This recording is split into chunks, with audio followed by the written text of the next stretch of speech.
Saudara-saudara terkasih oleh Yesus Kristus, selamat baku dapa melalui suara gembala Gereja Masih Injili di Bolang Mongondo. Marilah bersama bersyukur mengagungkan Tuhan yang bangkit. Syukur kepada Allah yang memberikan kepada kita kemenangan oleh Yesus Kristus Tuhan kita.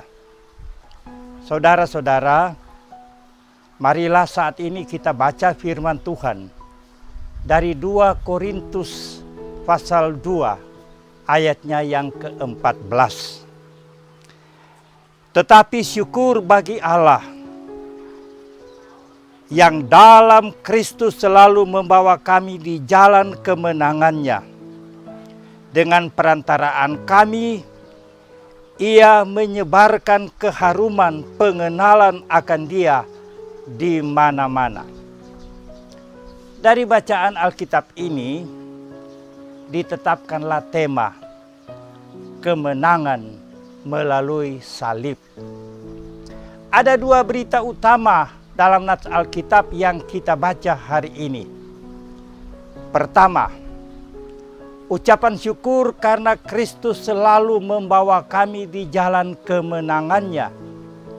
Dan kedua, dengan perantaraan kami, Ia menyebarkan keharuman pengenalan akan Dia di mana-mana. Manakah kemenangan Yesus Kristus? Yesus menang atas maut, atas kematian.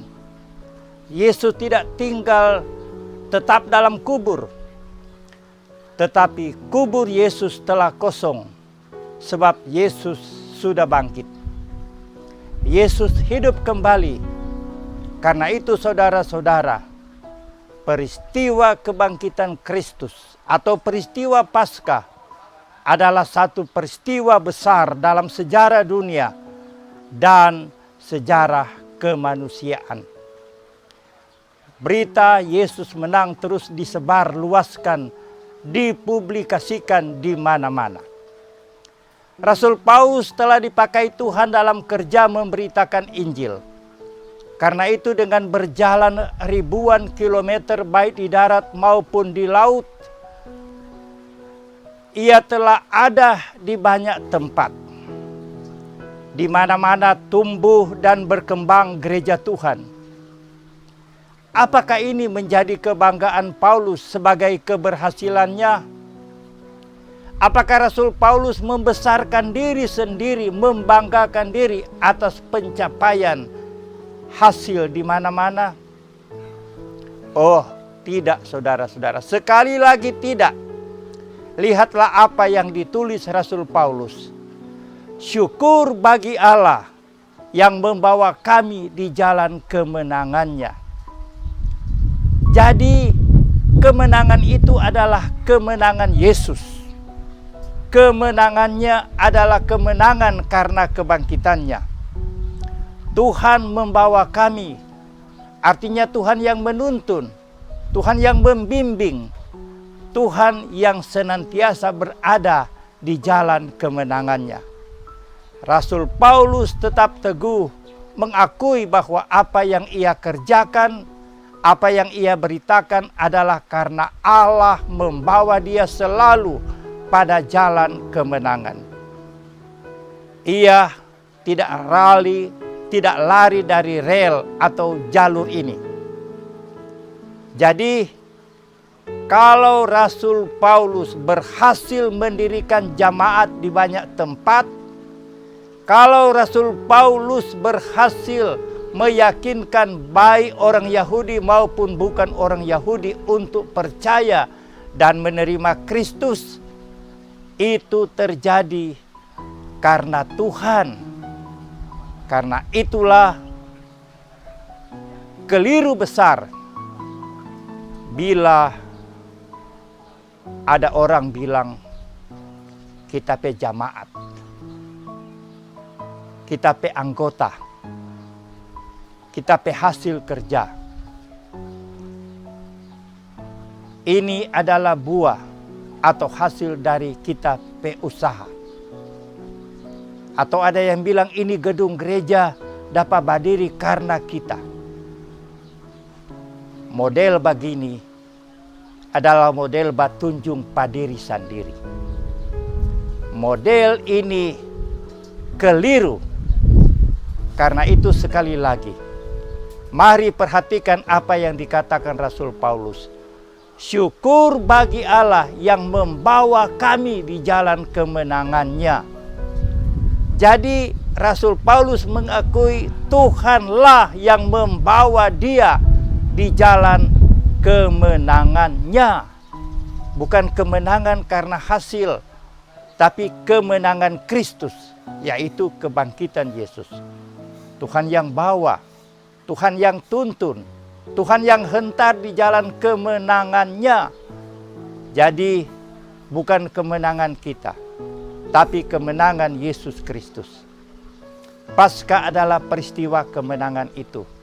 Karena itu kita dapat mengerti ketika Paulus berkata dalam 1 Korintus 15, tetapi andaikan Kristus tidak dibangkitkan, maka sia-sialah pemberitaan kami dan sia-sialah juga kepercayaan kamu. Pembantu pendeta Tumewu dan Pangkei, pendeta W. Dunibir dan keluarga, pendeta Adrian van den En dan keluarga, pendeta Neyen Hayes dan keluarga, dan lain-lain telah dibawa di jalan kemenangan Yesus. Karena itu mereka dapat menyebarkan keharuman pengenalan akan Yesus.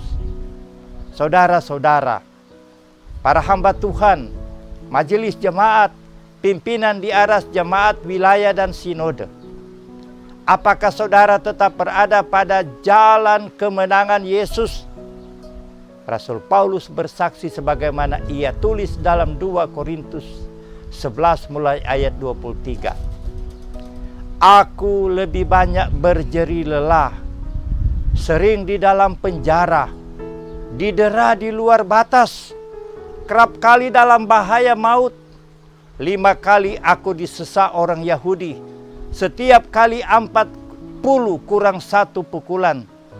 3 kali aku didera, 1 kali aku dilempari dengan batu, 1 kali mengalami karam kapal. Sehari semalam aku terkatung-katung di tengah laut, diancam bahaya banjir dan bahaya penyamun, bahaya dari pihak orang-orang Yahudi dan dari pihak orang-orang bukan Yahudi, bahaya di kota, bahaya di padang gurun, bahaya di tengah laut, dan bahaya dari pihak saudara-saudara palsu. Aku banyak berjeri lelah dan bekerja berat. Kerap kali aku tidak tidur. Aku lapar dan dahaga. Kerap kali aku berpuasa, kedinginan dan tanpa pakaian. Luar biasa saudara-saudara yang dialami oleh Rasul Paulus sesuai dengan kesaksiannya dalam segala kerja penginjilan. Tapi dan sekali lagi tapi, Paulus mengaku ia selalu berada dan berlindung pada jalan kemenangan Yesus Kristus. Karena itu saudara-saudara, semua hamba Tuhan masa kini di Gereja Masihi Injili di Bolang Mongondo, bekerjalah dengan rajin dan beradalah selalu pada jalan kemenangan Yesus. Kemenangan Yesus melalui salib jugalah yang akan memenangkan kita dalam semua tugas-tugas kita. Jangan pernah takut dengan kesusahan. Jangan pernah bimbang ketika menghadapi masalah. Jangan pernah khawatir ketika ada hambatan. Dalam kita berjeri lelah, dengan kita bekerja berat, maka yakinlah bahwa kemenangan dan sukacita terbentang luas di depan kita. Karena semua kerja kita bertumpu pada kemenangan Kristus.